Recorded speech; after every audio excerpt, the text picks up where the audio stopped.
प्रेम इसमें नहीं कि हमने परमेश्वर से प्रेम किया, पर इसमें है कि उसने हमसे प्रेम किया और हमारे पापों के प्रायश्चित के लिए अपने पुत्र को भेजा। बोल हालेलुया, हालेलुया। अब ये वचन में परमेश्वर ने, इस वचन के द्वारा परमेश्वर आपको क्या बताना चाहते हैं कि देखो, मुझे साबित करने की जरूरत नहीं है, मैंने किसी से भेदभाव नहीं किया। आप बुजुर्ग हैं, आपकी हड्डियों में दर्द है, आप गरीब हैं, आप कमजोर हैं, आप बांझपन का श्राप आपका पीछा कर रहा है, आपके पास संतान नहीं है, आपके पास मकान नहीं है, आपका बच्चे वीजा नहीं लग पा रहा, आप प्रॉब्लम में, समस्याओं में आप रो रहे हैं, आप खुशियां चाहते हैं, आप चंगाई चाहते हैं, आप छुटकारा चाहते हैं, आप कहां रहते हैं, कहां नहीं रहते हैं, कहां से आप आए हैं, मुझे कोई लेना देना नहीं है, क्योंकि तू मेरी रचना है। मुझे तेरी प्रॉब्लम से, तेरी समस्याओं से, तेरे रहने से, तेरे व्यवहार से, तेरी बातों से मुझे कोई लेना देना नहीं है। तू छोटा है, बड़ा है, तू गरीब है, अमीर है, तू कहां रहता है, तू क्या करता है, लेकिन मैं तुझसे प्यार करता हूं।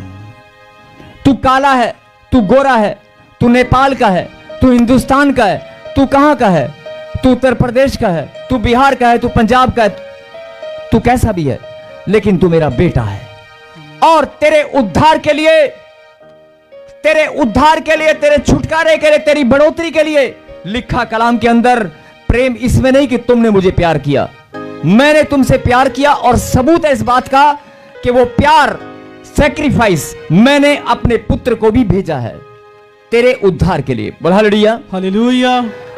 प्रेम इसमें नहीं कि हमने परमेश्वर से प्रेम किया, पर इसमें कि उसने हमसे प्रेम किया और हमारे पापों के प्रायश्चित, फिर से बोले, पापों के प्रायश्चित, पापों के प्रायश्चित, पापों के पापों के प्रायश्चित, प्रायश्चित, फिर से कहें, पश्चाताप, पश्चाताप, पापों के प्रायश्चित, पापों के प्रायश्चित, पश्चाताप। पश्चाताप। यस, आपको समझ में आ रहा है पश्चाताप? अगर आपके पश्चाताप के आंसुओं को कोई पोंछने वाला ना हो, अगर आपके गुनाहों को माफ करने वाला कोई ना हो, अगर आपके गलतियों को माफ करने वाला कोई ना हो, तो उन गलतियों का, उन पापों का, उन गुनाहों का भार खाली आप पर नहीं, आपके परिवार के हर एक जन पर, आपकी आने वाली पीढ़ियों पर, पीढ़ियां तो होंगी नहीं, कितना कितना नुकसान आप उठाएंगे, कभी सोचा आपने?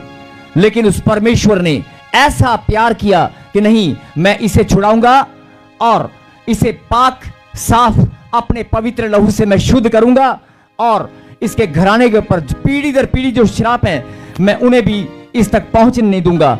सब श्रापों को, सब बद्दुआओं को मैं पवित्र लहू से धोकर शुद्ध करूंगा। बोला आमीन। आमीन। और मैं इसकी आने वाली पीढ़ियों को भी आशीष दूंगा। ऐसा प्यार करने वाला परमेश्वर। और बहुत सारे लोग दुख इस बात का कि प्रभु का नाम लेते हैं और रोते हैं कि प्रभु तूने मुझे दिया नहीं कुछ। अरे जो दिया उसकी कदर किया, जो परमेश्वर ने तुझे दिया कभी उसकी कदर किया।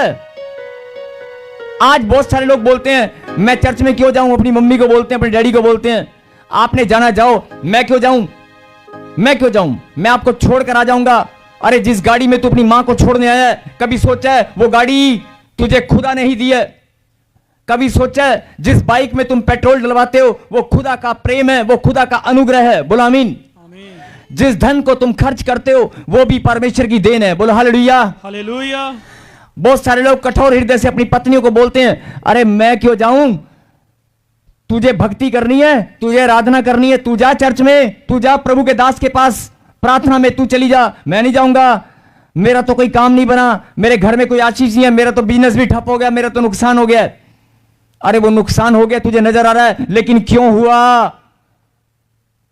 परमेश्वर कभी भेदभाव नहीं करते। परमेश्वर ने कहा ना तू गोरा है, तू काला है, कैसा भी है, किस देश का रहने वाला है, किस जगह का रहने वाला है, तू कहां से आया है, लेकिन मैं जानता हूं तू मेरी संतान है। बोल हालेलुया, हालेलुया। फिर से स्क्रीन पे बड़ा कर और ध्यान से, हमारे पापों के प्रायश्चित के लिए अपने पुत्र को भेजा, हमारे पापों के प्रायश्चित के लिए अपने पुत्र को भेजा। क्या आप, बेटा तो बहुत दूर की बात है, क्या आप अपनी कुर्बानी किसी के लिए दे सकते हैं?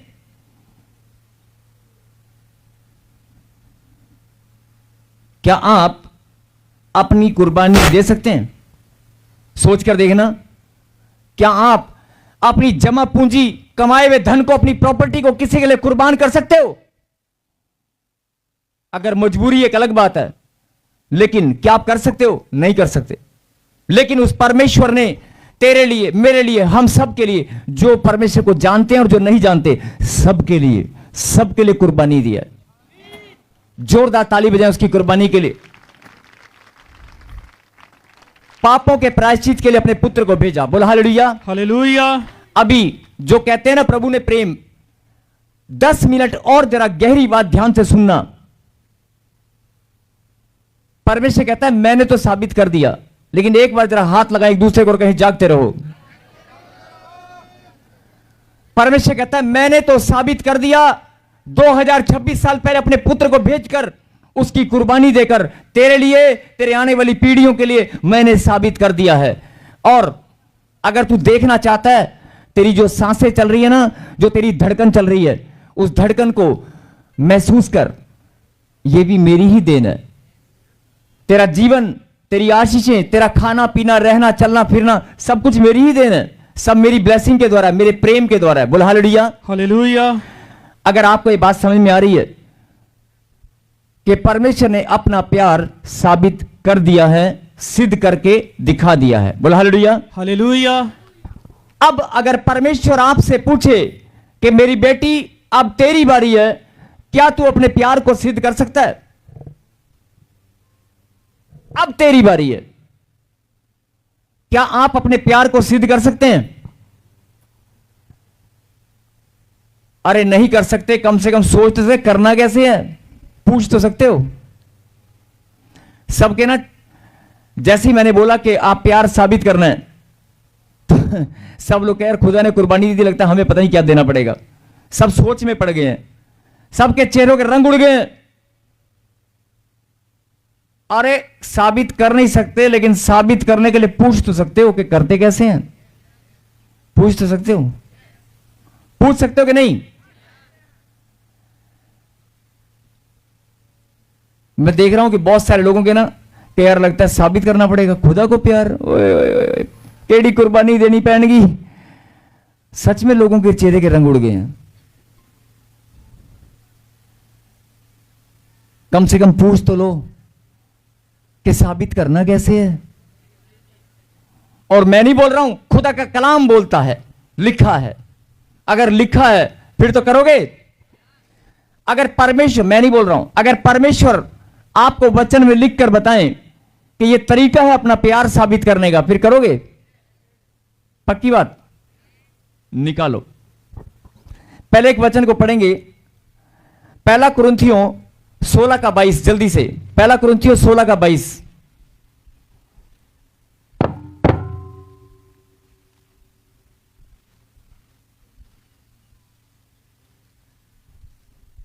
हालेलुया। यदि कोई प्रभु से प्रेम ना रखे तो वह शापित हो।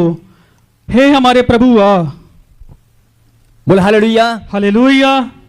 वचन में लिखा है अगर कोई प्रभु से प्रेम ना रखे तो वो श्रापित हो। अगर आप परमेश्वर से प्यार नहीं रखते तो श्राप अपने आप ही आपका पीछा करेंगे, कहने की जरूरत नहीं है। अगर आप प्यार करते हैं तो श्राप आपका पीछा करने वाले नहीं है। बोला आमीन। आमीन। कितनों को ये बात समझ में आ गई है? तो अपने प्यार को अगर करते हो तो और बढ़ा लेना। बोला आमीन। निकालें फिर से एक वचन को,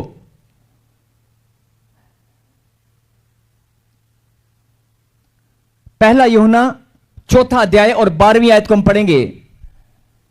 और बड़े ध्यान से मैं चाहता हूं कि सब लोग इस वचन को जरा ध्यान से पढ़ें। अगर आप, परमेश्वर ने अपना प्यार साबित कर दिया, सिद्ध करके दिखा दिया, क्या आप सिद्ध करना चाहते हैं? यस। अरे अपने प्यार को सिद्ध करना चाहते हो कि नहीं? आप बताना चाहते हो कि परमेश्वर मैं भी तुझे प्यार करता हूं। आपने अभी वचन में क्या लिखा? जो खुदा से प्यार नहीं करता वो श्रापित है। आप अपने प्यार को साबित कर सकते हैं। मैं ये क्यों बता रहा हूं? जो लोग कहते हैं ना मेरे को बच्चा नहीं मिला, मेरा घर नहीं बना, मेरा काम नहीं बना, अरे बोलने की जरूरत नहीं पड़ेगी, मांगने की जरूरत नहीं पड़ेगी। अगर आपने अपना प्यार साबित करके दिखा दिया, आसमान के झरोखे खुल जाएंगे। अभी के अभी तेरी आशीष स्वर्ग से उतरकर तेरी ही झोली में आएगी। आमीन। अभी के अभी, बोलो आमीन। आमीन। यस, निकाले 4:12। परमेश्वर को कभी किसी ने नहीं देखा, परमेश्वर को कभी किसी ने नहीं देखा। यदि हम आपस में प्रेम रखें यदि हम आपस में प्रेम रखें तो परमेश्वर हम में बना रहता है। सब लोग मेरे पीछे गए, सब लोग मेरे पीछे गए। पहले इस बात का फैसला करो कि परमेश्वर ने अपना प्यार साबित कर दिया। और आप इस बात को जानते कि नहीं, 2026 साल पहले अपने पुत्र को भेजा। आप इस बात को जानते कि नहीं, परमेश्वर ने अपना प्यार सिद्ध करके दिखा दिया। क्या आप जानते हैं? अगर आपको अपना प्यार सिद्ध करना है, आप सिद्ध करना चाहते हैं कि नहीं?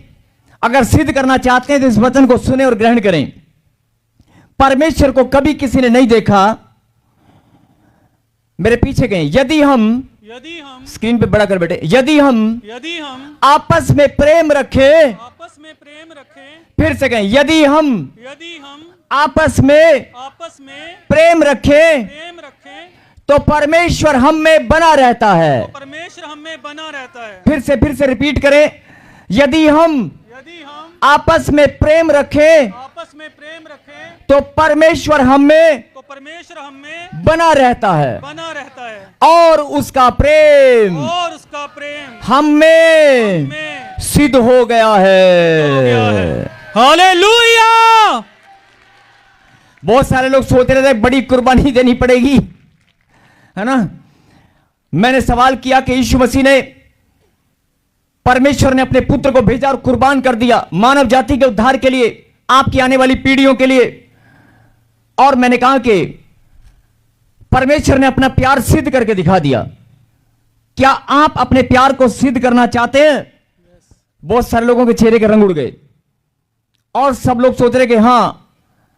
मैंने कहा अगर सिद्ध करना नहीं चाहते, कम से कम पूछ तो सकते हो कैसे करना है। और जब आपने वचन को देखा, कई लोगों के दिमाग में क्या चल रहा था कि यार सिद्ध करना, अगर प्यार को पता नहीं की करना पड़ना है। लगता है चर्च के लिए कुछ करना पड़ेगा, पास्टर के लिए कुछ करना पड़ेगा, लगता है बड़ी भेंट लानी पड़ेगी, बड़ा कोई गिफ्ट लाना पड़ेगा, पता नहीं क्या क्या करना पड़ेगा, बड़ी लंबी चौड़ी सेवा करनी पड़ेगी। जब प्यार को सिद्ध करने की बात दिमाग में आती है तो बहुत सारे लोग सोचते हैं पता नहीं क्या करना पड़ेगा। लेकिन कितना सरल, कितना आसान है परमेश्वर को अपना प्यार सिद्ध करना। बोल हालेलुया। हालेलुया। फिर से स्क्रीन पे बढ़ाकर, यदि हम, मेरे पीछे, यदि हम, सब लोग बोलेंगे एक साथ, कोई चुप ना रहे, पीछे वाले दाएं वाले। जब आप इसे बोलेंगे, आज अंगीकार करेंगे, आपके मुंह से निकले हुए शब्द, मुंह से निकला वचन, आपका आज जो आप बोलेंगे, आपके लिए भी खुदा का कलाम पूरा होगा और आपका प्यार भी आज सिद्ध होगा। आमीन। बोलो आमीन। आमीन। जो बहुत लंबे समय से मांग रहे हैं कि मेरे पास संतान नहीं है, मेरे पास बच्चे नहीं है, मेरे पास घर नहीं है, मैं परेशान हूं, मैं बीमार हूं, मैं हॉस्पिटल में हूं। अरे अपना प्यार अगर तूने सिद्ध कर दिया, तुझे मांगने की जरूरत नहीं पड़ेगी। खुदा के दूत खुद आएंगे तेरी आशीष लेकर। आमीन। फिर से बोलो, यदि हम आपस में प्रेम रखें, यदि हम आपस में प्रेम रखें तो परमेश्वर हम में बना रहता है। परमेश्वर हम में बना रहता है। यदि हम शर्माए मत, ऊंची बात से बोलो, सब एक साथ बोलो, यदि हम आपस में प्रेम रखें तो परमेश्वर हम में बना रहता है। यदि हम आपस में प्रेम रखें तो परमेश्वर हम में बना रहता है और उसका प्रेम हम में सिद्ध हो गया है। बोलो आमीन। आमीन। जोरदार ताली बजाकर धन्यवाद दें। हालेलुया। अब जो बात समझनी है उसे समझें। परमेश्वर क्या चाहते हैं कि मैंने अपना प्यार सिद्ध करके दिखा दिया, अब तेरी बारी है। और अगर तू अपना प्यार सिद्ध करना चाहता है कि परमेश्वर, चिल्लाते बहुत हैं लोग, ऊंची आवाज में गाना बहुत गाते हैं, आराधना बहुत लंबी चौड़ी करते हैं, और कई लोग चिल्लाते हैं, प्रभु मैं तुझे बहुत प्यार करता हूं। लेकिन सचमुच में अगर आप परमेश्वर से प्यार करते हो, अगर सचमुच में तेरा दिल परमेश्वर के लिए प्रेम रखता है, तेरी भावनाएं परमेश्वर के प्रति समर्पित हैं, तो क्या लिखा है, यदि हम आपस में प्रेम रखें, आपस में भी अगर प्रेम रख लिया ना, और वही सबसे बड़ा कठिन है, पति पत्नी सुबह से शाम तक एक दिन भी आपस में प्रेम, कई लोग कहते हैं नहीं हम तो प्यार करते हैं, कहां करते हो? 24 घंटे में एक बार नोक-झोंक जरूर होती है। ध्यान से सुनना जो बात समझा रहा हूं, मैं नहीं समझा रहा हूं, परमेश्वर समझा रहे हैं। अगर दोस्त भी है ना, अगर समाज में कोई पड़ोसी भी है ना, तो भी निकलते वड्डा आया, मिठाई का डब्बा लेके मैनू सड़ाना है, ਲੈ ਵੀ ਲਿੱਤਾ ਖਾ ਵੀ ਲਿੱਤਾ, थैंक यू भी करता थे, हाँ जी भाई ਤੁਹਾਨੂੰ वो रब ਤੁਹਾਨੂੰ बहुत शीशा दे होर ਵਧਾਵੇ। बाद में अंदर घर में आ देखी डब्बा लेके आया, मैनू दिखा रहे हैं। कहां प्रेम आपके अंदर? छोटी छोटी बातों में। लेकिन आपने ये बात को नोट नहीं किया, क्या लिखा? बना रहता है। स्क्रीन पे पढ़ा कर फिर से, यदि हम आपस में प्रेम रखें तो परमेश्वर हम में बना रहता है। प्रेम रखेंगे तो परमेश्वर बना रहेगा, और जब प्रेम खत्म हो जाएगा, जब प्रेम खत्म हो जाएगा तो ईश्वर की प्रेजेंस खत्म हो जाएगी, और जब ईश्वर की प्रेजेंस खत्म हो जाएगी, उसकी उपस्थिति खत्म हो जाएगी, चाहे वो 5 मिनट के लिए है। ध्यान से सुनना, अगर पति और पत्नी सुबह से शाम तक, भाई और बहन एग्जाम देने की तैयारी कर रहे हैं कि हम दोनों को एग्जाम देना है, और घर के अंदर प्रार्थना चल रही है, बच्चों की आशीष, माता पिता भी प्रार्थना में लगे हैं कि हां मेरे बच्चों का एग्जाम क्लियर होगा और बड़ा अफसर वो बनेगा। लेकिन घर के अंदर जब आप कुड़कुड़ाते हैं, बड़बड़ाते हैं या छोटी सी बात में, तो शैतान क्या करता है, जब आप एक बात का जवाब दें, अगर आपके घर में खुदा की प्रेजेंस है, अगर आपके घर में खुदा की उपस्थिति है, तो शैतान की औकात है कि आपके घर में घुस जाए। घुस सकता है। वो वेट करता है, वो इंतजार करता है कि इनके घर में कब लड़ाई हो, कब ये नोकझोंक करे, कब एक दूसरे को उल्टा सीधा बोले, कब इनका मन कठोर हो। क्योंकि जब, चाहे वो 5 मिनट है, चाहे वो 2 मिनट है, चाहे वो 1 मिनट है, चाहे वो आधा घंटा है, लेकिन जब वो आधा घंटा या 5 मिनट भी उसको मिल गए, उसी टाइम क्या होगा? अगर आपके घर में लड़ाई होगी तो प्रेम खत्म हो गया। वचन में क्या लिखा? प्रेम खत्म हो गया तो ईश्वर की उपस्थिति नहीं होगी। क्योंकि आपस में प्रेम रखोगे तो लिखा परमेश्वर हम में बना रहता है। अगर प्रेम रखेंगे तो ईश्वर हम में बना रहता है। और जब नोक-झोंक होगी, लड़ाई झगड़ा होगा, या मन कठोर होगा, मन में एक दूसरे के प्रति कठोरता आएगी, विचारों में गड़बड़ी आएगी, तो प्रेम खत्म हो गया। चाहे वो 2 मिनट का समय है, हमारी कुड़कुड़ाहट बड़बड़ाहट अंदर से हूं करते ही क्या हुआ? प्रेम खत्म हो गया। जैसे आपने कहा ना प्रेम खत्म हो गया, वो चाहे 30 सेकंड का टाइम हो। और जब प्रेम खत्म होगा तो एंट्री किसकी होगी? क्योंकि वहां परमेश्वर की प्रेजेंस नहीं होगी, और वो इंतजार करता है कि परमेश्वर की प्रेजेंस इसके घर से, इसके जीवन से कब खत्म होगी और मेरी एंट्री कब होगी। वो दिन रात 24 घंटे यही टारगेट करता है। और इसीलिए आपको समझ नहीं आता कि बिना कारण के घर में लड़ाई क्यों होती है, बिना कारण के घर में चलते चलते छोटे बच्चों से लेकर लड़ाइयां बड़ी बड़ी क्यों हो जाती हैं, आपको समझ नहीं आता। क्योंकि शैतान जानता है कि अगर ये प्रेम में बने रहेंगे तो ईश्वर की उपस्थिति इनके घर में बनी रहेगी, और जब तक ईश्वर की उपस्थिति इनके घर में रहेगी, मेरी औकात ही नहीं है मैं इनके घर में घुस जाऊं, मैं इनको बीमारी कर दूं। इसलिए वो सेंध लगाता है। क्या करता है? समझ में आ रही बात? सेंध लगाता है, आपके विचारों में गड़बड़ी करके, लड़ाई झगड़ा करा के ईश्वर की उपस्थिति को खत्म कर देता है। क्योंकि वचन में क्या लिखा? आपस में, फिर से, यदि हम आपस में प्रेम रखें तो परमेश्वर हम में बना रहता है। सीधी सी बात है, ध्यान से सुनना, अगर आपस में प्रेम रखोगे तो परमेश्वर आपके घर में, आपके जीवन में बना रहेगा, उसकी उपस्थिति वहां पर रहेगी। और जैसे ही प्रेम खत्म, ईश्वर की उपस्थिति खत्म, और शैतान की एंट्री। अगर आपको ये बात समझ में आ गई है तो आज बड़ा फैसला लेना है। आज बड़ा फैसला लेना है कि आज से हम ईश्वर की उपस्थिति अपने घर में खत्म होने नहीं देंगे। मैं ये नहीं कह रहा हूं लड़ाई झगड़ा, नहीं नहीं नहीं, लड़ाई झगड़ा मत करो, ना करो तुम्हें देखना है, लेकिन आपको यह फैसला लेना है कि ईश्वर हम में बना रहता है और ईश्वर की उपस्थिति हमारे घर में निरंतर बनी रहेगी। बोलो बोलो, ईश्वर की उपस्थिति, ईश्वर की उपस्थिति, परमेश्वर की प्रेजेंस परमेश्वर की प्रेजेंस हमारे घर में हमारे घर में निरंतर निरंतर हर पल हर पल बनी रहेगी। रहेगी। बोलो आमीन। आमीन।